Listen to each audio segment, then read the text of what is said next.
Hello YouTube, it's Time here with Hobbies of Man once again, and today we're going to be doing another manga first impressions review. Today we're going to be looking at Blue Lock Volume 1. This is written by Manayuki Kaneshiro, who also did Yagan and Grashross, both series that I've read a little bit of and I really enjoyed, and also illustrated by Yusuke Nomura, who I don't think I know from anything else. I'm pretty sure he has worked with Kaneshiro before, but I'm not sure in what. I don't think it's Grashross, and I definitely don't think it's Yagan, because Yagan has a very different art style from this. It kind of looks more like Gantz than it does anything else, right? But Yusuke Nomura does a really great job with this manga, so I like that a lot. The publisher is Kodansha, both in Japan and here in the US, and the demographic is shonen. I actually kind of thought it was going to be a seinen, but it is a shonen apparently. And the genres here are, of course, sports in the soccer variation, and a thriller because it has this very, exciting, what's going to happen next kind of feel to it. And I would also consider it a death game. It's basically a death game in the sense that if they lose, their career ends, right? And so for these kids that basically want to play soccer forever, it kind of is like death, right? So I would call it a death game, but it's not really a death game because no one actually dies. But it's kind of in that style, right? So it's really, really cool. And in terms of adaptations, it doesn't have an anime yet, but it will eventually get one. I think it's supposed to start airing in October, and that's really, really exciting. Hopefully they do a good job adapting this because it is really, really cool. So the premise here is basically that this new girl starts working at the Japanese Soccer Federation, and she basically tells them, hey, we need a striker because there's no way that Japan is ever going to go anywhere if we don't get one, right?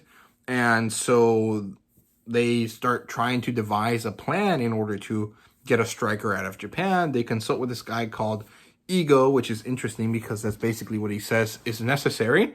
And they devise this program called the Blue Lock. It's basically a giant pentagon building, and then in each pentagon slab exists a person that lives there. Exists a team of kids that live there, and they get the best 300 strikers in Japan.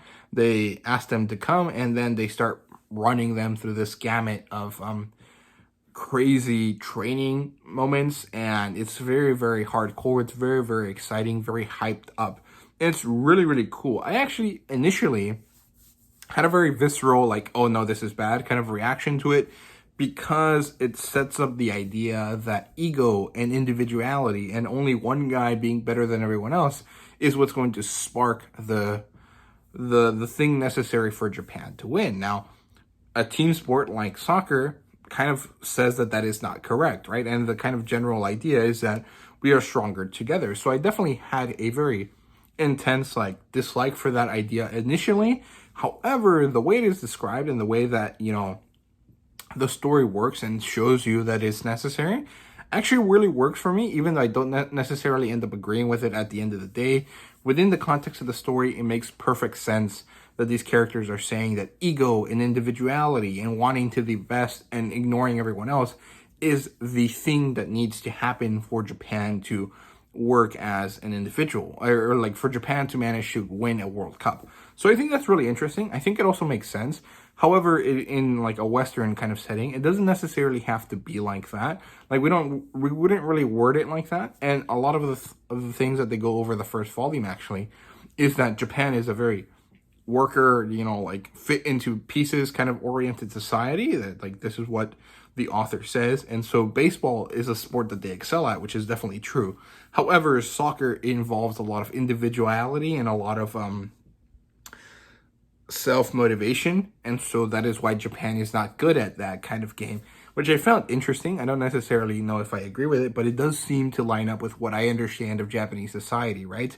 However, in the US, we would kind of word it differently, but it is more or less the right idea, right? And so it's really interesting. They bring up Ronaldo and Messi a lot. They don't really bring Pelé or Ronaldinho or any of these older Brazilian characters up at all, which is really interesting.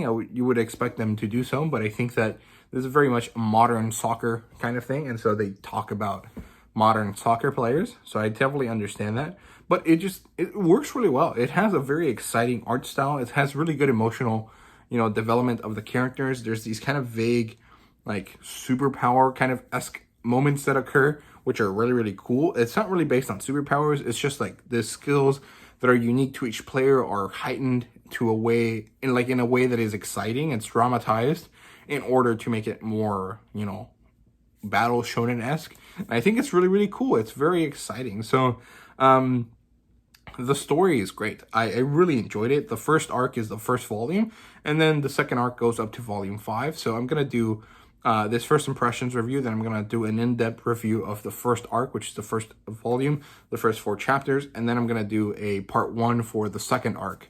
So yeah, that's all I have to say. I hope you guys enjoyed the video, and if you did, please leave a like, subscribe, and comment down below. Let me know what you thought, and thank you guys very much for watching. See you guys later.